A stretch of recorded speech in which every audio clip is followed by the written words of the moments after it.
Shooting brake is an old coach building term, from the days when the English upper classes would don their tweeds, pick up their 12-gauge putty shotguns, climb aboard a horse-drawn wagon, and head out onto the moors to spend the day blazing away at grouse, partridge, or pheasant. In the early 20th century, the internal combustion engine took over the horse's work, but the cars with boxy, roomy, long-roofed bodies that transported hunters and their equipment out to the moors were still called shooting brakes.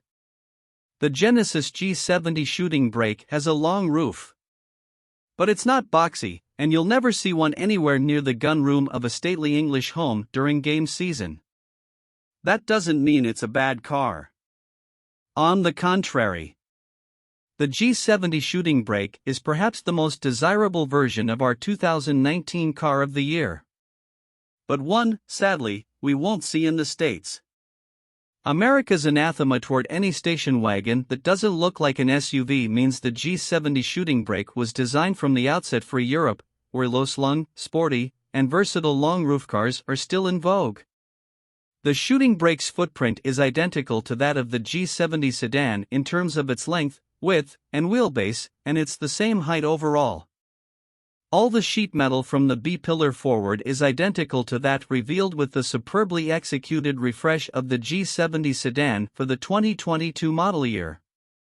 Part wagon, coupe, and hatch, with a side of muscle. Different rear doors and rear quarter panels and a sloping roofline with a spoiler extending over a steeply raked backlight lend the G70 shooting brake a more dramatic appearance on the road than the sedan. Part wagon, part coupe, part hatchback in its execution, it's a muscular-looking thing, especially when viewed from the rear three-quarter angle. Inside, the G70 shooting brake shares the sedan's well-finished cabin and plethora of luxury appointments. The differences are all behind the 40/20/40 split-fold rear seat. Genesis says the shooting brake offers 16.4 cubic feet of load space with the rear seats upright and 54.2 cubic feet with them folded flat, a big uplift over the trunk space offered by the G70 sedan, but those dimensions are measured differently and hence aren't comparable. But that's not the key comparison anyway. The W206 Mercedes C-Class wagon, also unavailable to U.S. buyers, which is 2.6 inches longer overall and has a 1.2-inch longer wheelbase, 17.3 cubic feet of luggage space with its rear seats upright, and 53.3 cubic feet with the seats folded flat. The Genesis shooting brake's numbers flatter to deceive, however, rear passenger legroom is noticeably less than in the Mercedes. Our shooting brake test vehicle was a rear-drive luxury line model equipped with the optional 2.0-liter turbocharged for packing 241 horsepower and 260 lb-ft of torque. Neither the 3.3-liter V6 nor the AWD driveline available in American G70s are available for the shooting brake.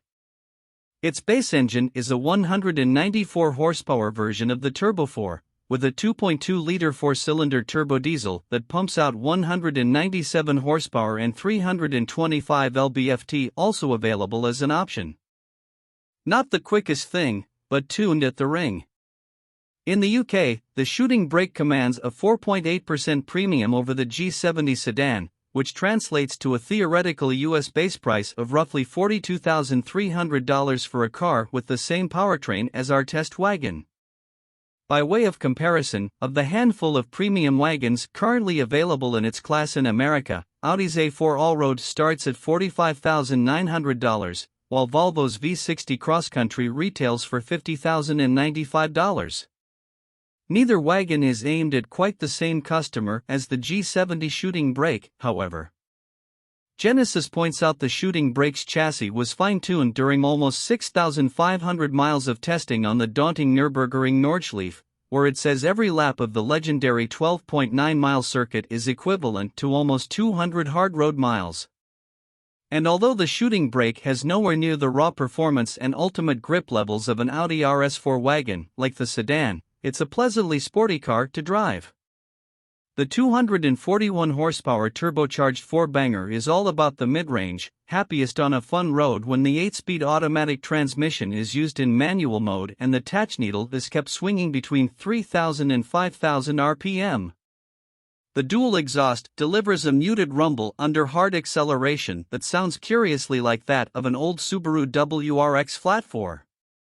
That, and a strange softness to the throttle response, even in sport mode, makes the shooting brake seem slower than it really is. It's only when you glance down at the speedo that you realize how quickly this Genesis is covering ground.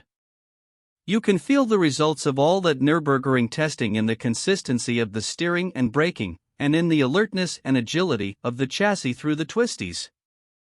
Among the hardware changes specific to the shooting brake are new rear shocks that have been calibrated to account for the higher loads on the rear axle, while the 8-speed automatic transmission, which offers rev-matching technology and a gear-holding facility for tight corners, has unique software. Ordering the Sport line version of the shooting brake, which costs 2.8% more than our luxury line test model, delivers Nürburgring-inspired goodies such as a sport exhaust, Brembo brakes with enhanced performance pads, a mechanical limited slip diff, and Michelin Pilot Sport 4S tires on 19-inch alloy wheels. The shooting brake isn't the quickest thing in its class in a straight line. Genesis claims a 0 to 60 miles per hour time of about 6.7 seconds, which makes it about half a second slower than the 280-pound lighter 2.0-liter G70 sedan and about a second slower than Audi's 261 horsepower, 271 lb-ft for all-road, though it's right on Volvo's 250 horsepower, 258 lb-ft V60 cross-country. But such is the fundamental quality of the chassis, the G70 shooting brake can easily maintain high average speeds without raising a sweat, even on the smaller 18-inch wheels and 225/45 tires standard on luxury line models. 2 steps forward, 1 back. The Genesis G70 shooting brake marks yet another impressive step forward for Korea's fast-moving luxury brand. Good-looking, well-equipped, and well-made, it's a sporty premium wagon that justifies its place among rivals from Europe's luxury car elite not just because it's very competitively priced but also because of the way it drives. The shooting brake's one weakness in this exalted company is under the hood. Even in its most powerful tune, its 2.0-liter turbofort doesn't have quite the same crispness or punch you get from similar power plants in mainstream Audi, BMW, or Mercedes-Benz compact wagons. It's not a deal breaker. It's just that the rest of the car deserves better.